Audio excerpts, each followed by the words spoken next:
Welcome to the castle, everyone. My name is NightsaberZ42, and today I will be giving my final impressions on HoPiKo, the speedrunning platformer from developer LaserDog. I've spent the past 5 days playing HoPiKo for the channel, and each day I've covered a different topic letting you guys know what I thought of the game as I played it. Now, if you're joining me for the first time, or maybe you skipped an episode, feel free to watch the earlier videos of the weekly indie impressions video for HoPiKo. There will be a link in the outro.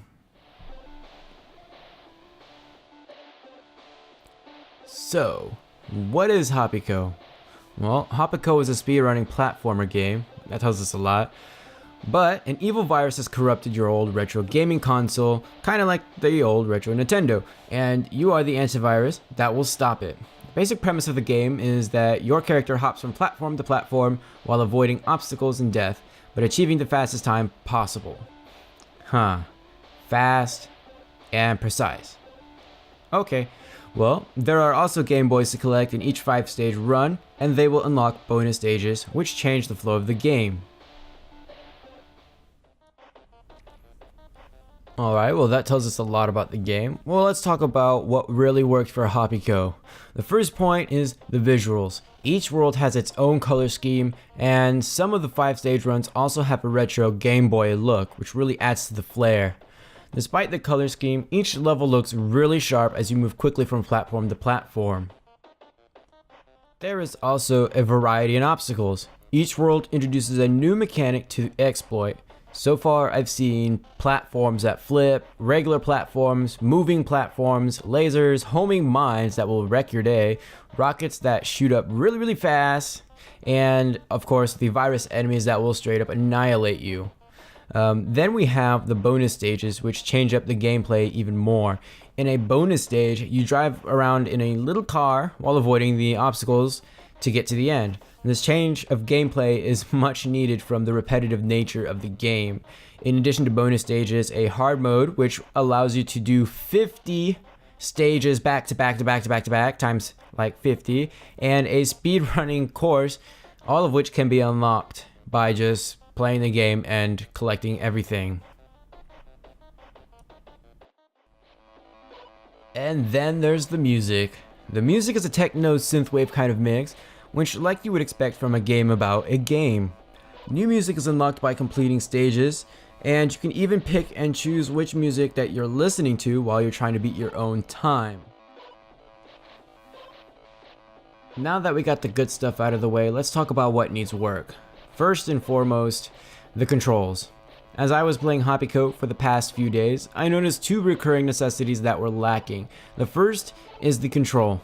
For a game about being the fastest and precise, I found the level of controls to be very much lacking. I did play on a 360 controller, and I also experimented on mouse, but I never had that sense that I was in control of where my character was moving. Most of the time, I was required to flick the joystick in a certain direction and hope that it was at the precise angle. If not, I died.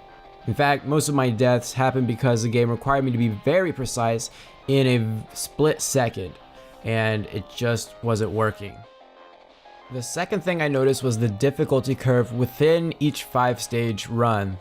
Some of the hardest stages were placed towards the beginning of the run or in the middle, and sometimes there would be a stage towards the end that simply required you to move. It was like super easy. The difficulty curve was a little hectic and it didn't make much sense.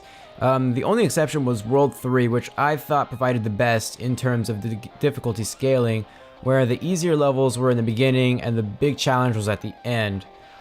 This allowed me as a player to pass the earlier stages and practice on the later stages.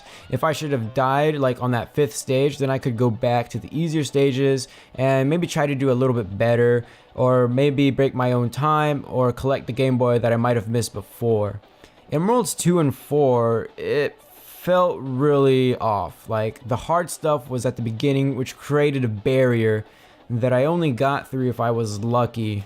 Then if I somehow managed to die later, I would have to get lucky again at the very beginning.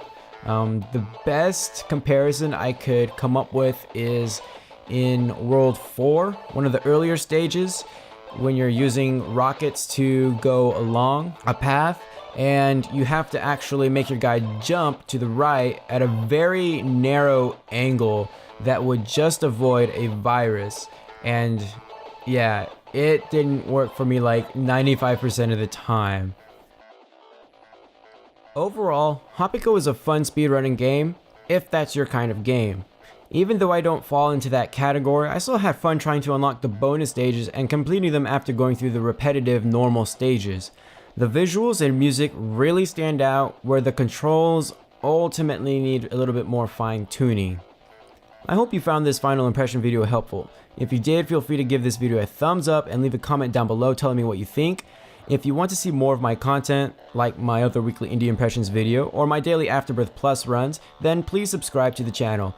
I will see you guys in the next video.